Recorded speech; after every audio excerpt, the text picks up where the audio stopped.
Ah, I've been muted. Hello. Um, I was just saying. Hopefully, I get to share my pretty drive with you. It's kind of a interesting contrast. Pretty colors, some pastels, the snow-covered mountains. I know I've done a bunch of these where uh, it's been silent, or maybe some music here and there. But thought I would just kind of keep myself awake, and share some thoughts on some things while I'm driving. Um, First of which has to do with the airspace over San Antonio being closed for 10 days because apparently the government fired off an experimental laser weapon to take out. At first, it was a drone, and then, of course, tinfoil hatters, it was a balloon. Because we know a balloon is just an imminent threat. You should reveal top secret technology for balloons. I'm beginning to feel like balloons are like the Navy's boats, right? Like if you touch our boats, you get a really irrational response from the United States. But if you fly a balloon into our airspace, same kind of overreaction. So our balloons, the Air Force's boats, it's like, how dare you fly a balloon in our airspace? Fire all the everythings. And I don't. I guess we'll get to why I think that is, but I just find it crazy. Like you fired a laser weapon at a balloon, a party balloon. And the way that they spin stories is always just so fascinating. Of like, oh well, it was a cartel drone, and it wasn't a cartel drone because there's constantly cartel drones scouting and doing things, and like they don't do a lot of shooting those down, and at least on across the border. But now suddenly we're gonna break out the laser guns for no. Uh, I do not think is beyond the pale. Seems like a lot to ask. One of the news shows I watched was saying that apparently the Department of Defense gave this laser weapon to Customs and Border Patrol, which is a choice. I mean, give a toddler a handgun, see what happens. Like cutting edge classified technology to the Border Patrol, and I am downplaying some of the things that Border Patrol does. There are some professionals who are very knowledgeable and very good at their jobs within Border Patrol. Recently, though, I have heard that they've had some hiccups with some things. So, you know, wouldn't surprise me if they accidentally shot a laser gun at a balloon. But it does seem like a lot to like, hey, who authorized the revealing of this classified platform? And then they ended up having to close the airspace for 10 days. But that's the weird thing. I was like, why are they closing the airspace for 10 days? I mean, just like, it feels like all of the other like UFO crash type things where they're like, yeah, there's nothing to see here, but you can't fly or look or drive or come here or do anything. And don't look over there. It just seems weird.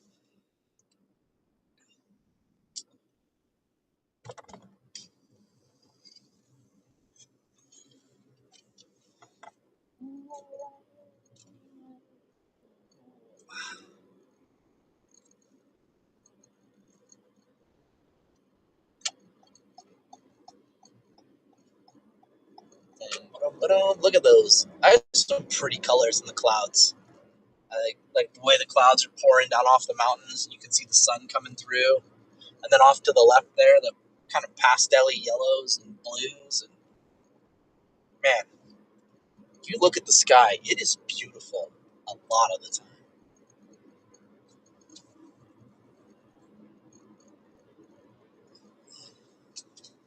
time. Driving pet peeve. Just while, because I'm driving a lot. people who pass on the right. Now, like, I am somewhat behind this van, but I am not trying to pass them on the right. But like, when people pass on the right, it gives me so much rage because, like, especially as we get into the pass, like, it blocks you from getting over. Especially if there's a truck. Now suddenly everybody's stuck and everybody's passing on the right, so you can't get over. Everybody's stuck. It becomes a whole. Makes my skin crawl. Makes me say naughty words. Oh look, Maloof's over there. I used to work there. I think they tried to have me sign an NDA when they laid me off.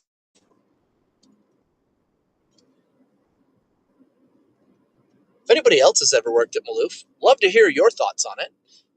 Everybody I've talked to quietly about it, we seem to have had the exact same experience. Fascinating, if you ask me. So much potential. Man, did it go south in a hurry.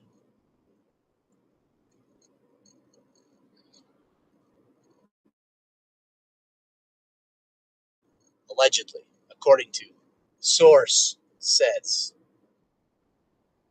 and things. Anyway, look at the sky. That's cool. Raining over there. When I used to boat a lot, you got pretty good at like predicting weather patterns here in Logan. Everything comes up over this pass out here in front, and when it gets to Hiram Dam, it'll dump right there near the dam, and then storm systems tend to split. So a lot of them don't go up the center of the valley, but then they'll follow the cooler air up the mountains, like on the rims on the outside of the valley, and then they'll kind of rain along the mountains. So you don't quite get quite as much in the center of the valley, but more off on the mountains. And that's a pretty consistent pattern. Snow, rain, all of that seems to do that. So, and you get little rains. Obviously, as you hit the bodies of water, you'll get the storm systems to drop more. But I guess weather's a thing that I love or loved. Feel free to donate to the Rampersad Boating Foundation. It is a not for profit, uh, but will 100% be 100% recreational fun for all those who I'll invite. And if you're nice, I'd invite you. If you're a good time, I'd invite you. Oh, there goes the sheriff. Check the brake lights. We're good. Also, I'm not speeding.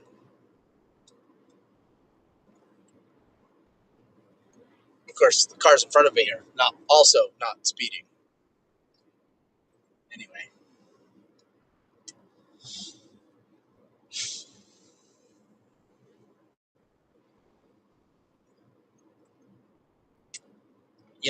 I probably should look into this more, but it takes me about an hour and 15 minutes to get back to where I'm living right now, to and from the where I work at in Cache Valley. But man, on Fridays, going out of the valley, I kid you not, it almost always takes me 2 hours to go the same drive. I guess everybody's trying to get out of the valley on Fridays or something, because it is bananas. This isn't the worst the traffic's been, but there's a lot of times that we'll probably see it. I can see the traffic up in Brigham right there. There's a little bit of a slowdown. But yeah, it is really common that it just grinds to a halt. See, that passing on the right. Like, I was coming through a light. I had to brake. Like, what are we doing? Why are we passing on the right? Where are you going in such a hurry? It's not like I wasn't going fast enough.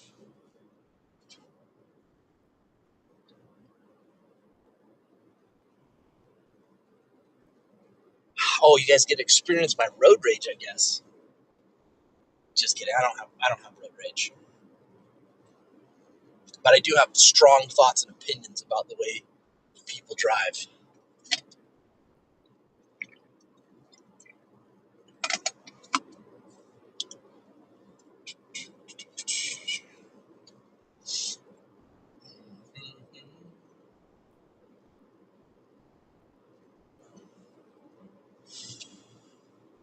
Anyway, back to the San Antonio.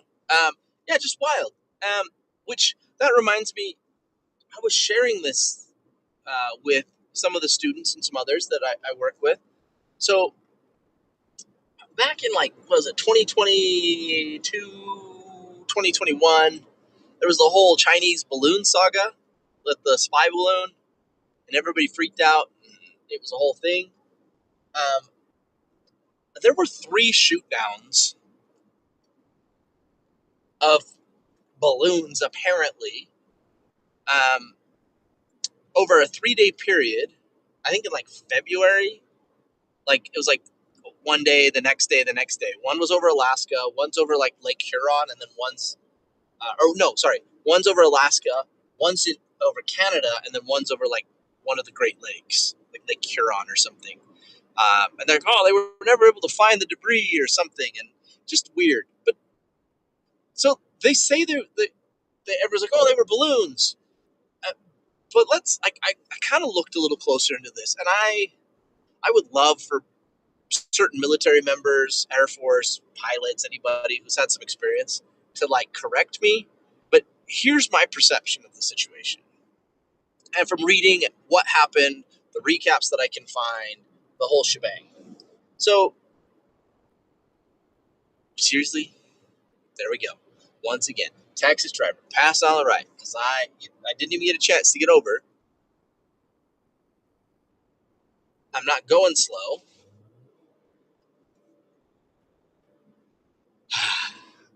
Anyway, I digress.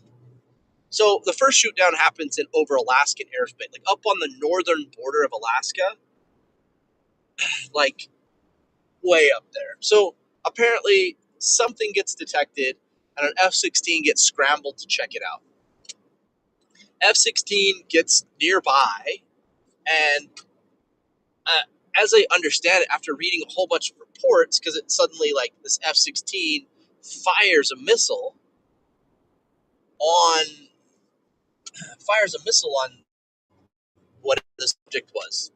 Supposedly, from lots of places, a balloon. I'm like, okay, so you're telling me we've spotted this Chinese spy balloon. This F-16 encounters something over Alaska, up on the northern border of Alaska.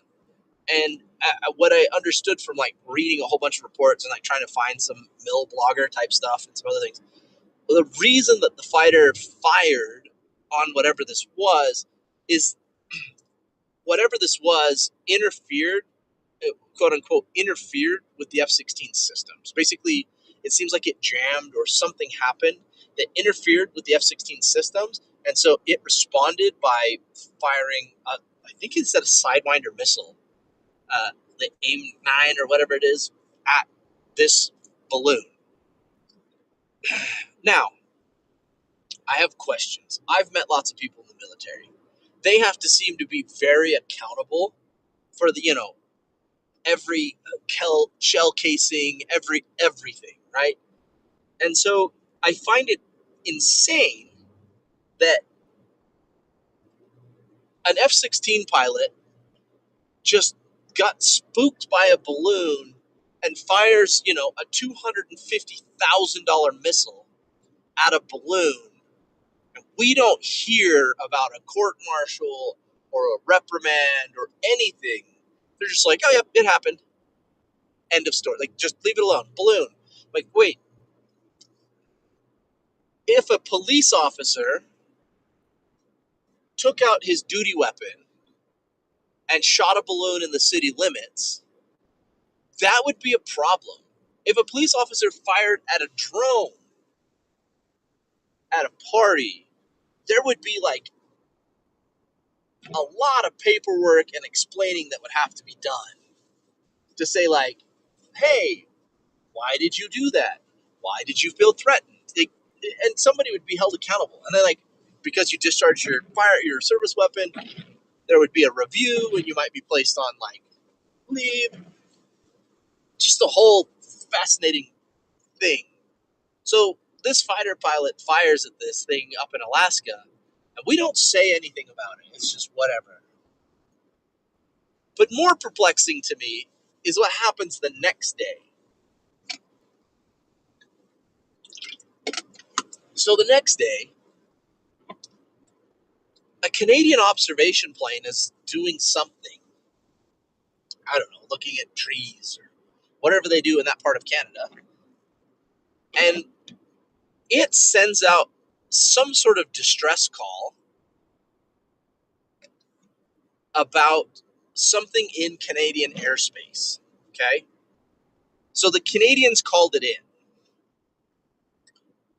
And it sounds like out of an airbase in like Montana or one of the Dakotas. We scrambled an F-22 Raptor. So, like, the peak of air-to-air combat performance gets scrambled into Canadian airspace on a support mission. Fine. Whatever. But then something interferes with the F-22 systems, and it fires at whatever interfered with its systems. And then the story just kind of goes like, yeah, normal. Like, hang on. This is more complex than the first day because the Canadians called for help.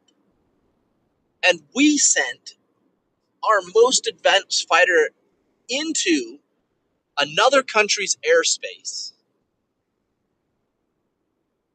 And then it fired a missile inside that country's airspace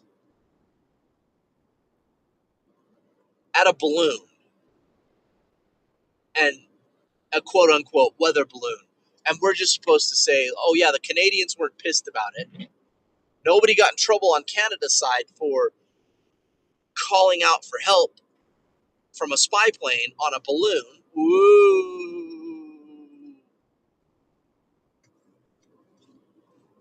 And then, and the F-22 pilot isn't reprimanded or anything like that. As far as I was able to understand, looking at like base notes and records and news reports, like, and there's almost no follow-up on what happened. But it's like, hang on.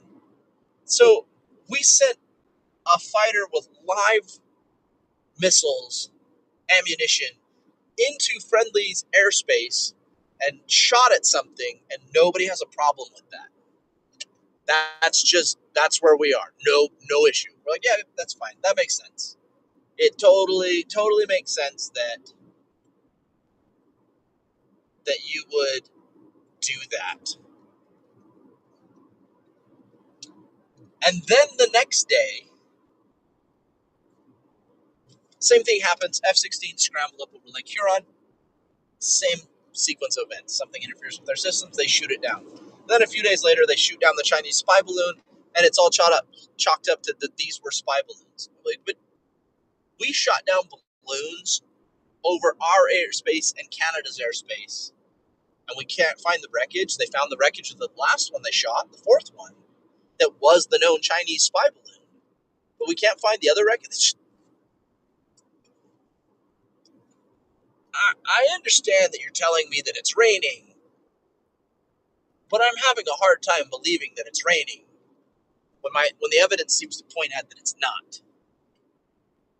Well, this led me to write a whole tangent of like compiling this documentation about this. Like, hey, this is a weird sequence of events, and like, there's no follow up, there's no reprimand, there's no like cost. Like, hang on, like there should be records of like what we shot at and why, and like after action reports and all of that. But all seems to just be under the table, which is weird. Which makes me question the San Antonio thing when they're like, yeah, it's a balloon. I'm like, yeah, so were those. And you guys have a really bad track record with balloons.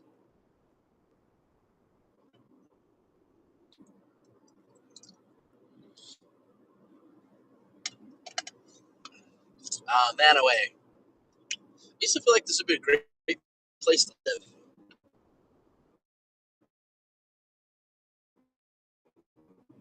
Then it got insanely expensive. Like it was always a little bit more expensive, but then it got like insanely more expensive. Like there's a ton of like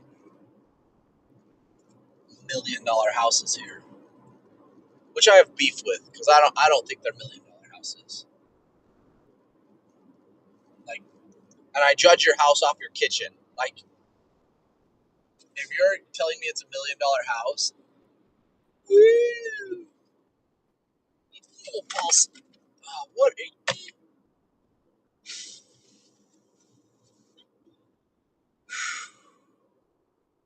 I looked at the lights and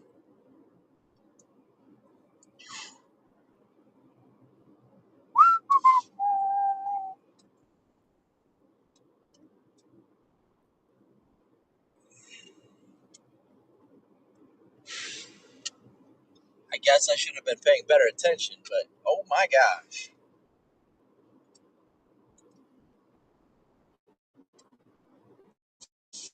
see how he's speeding away because he knows he did something stupid.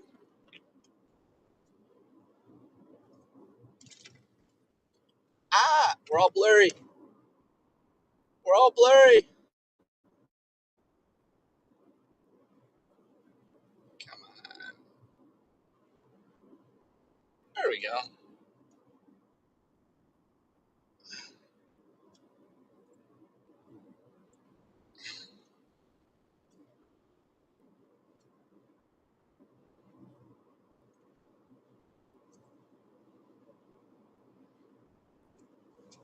Running away from me because he's afraid. Afraid I'll give him the finger because he screwed up.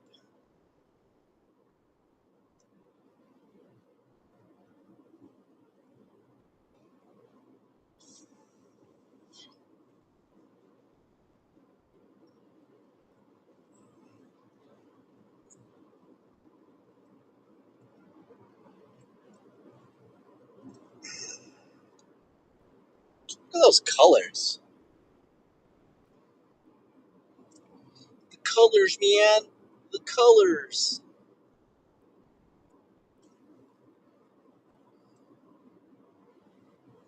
Oop, let's get over.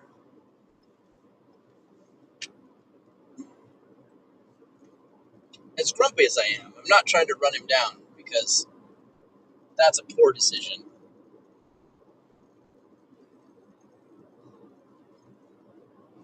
But if I get the option to wave my approval at them with one finger, I might. Their driving score was a 1 from the 3 slot.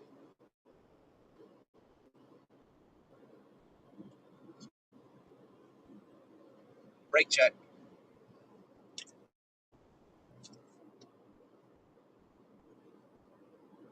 Ooh, look at that. Here we go. Ooh, look at that. Salt Lake, Willard, the colors,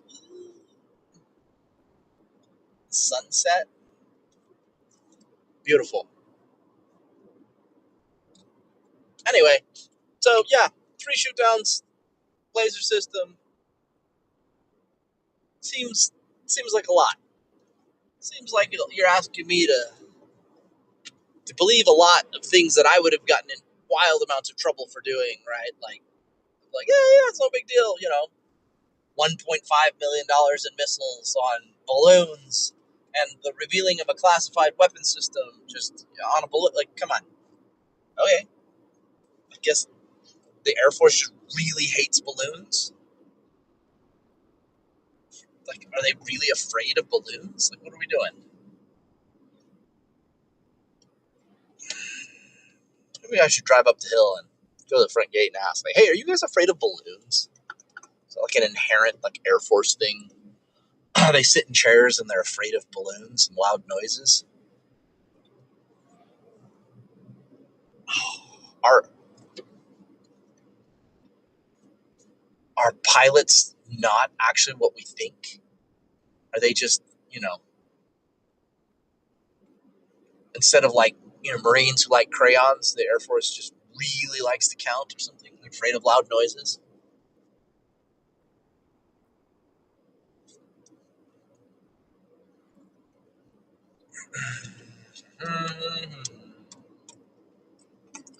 Whee!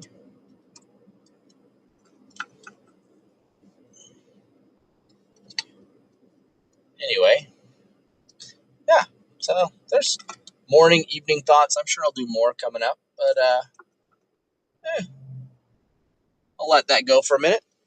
Have a good evening.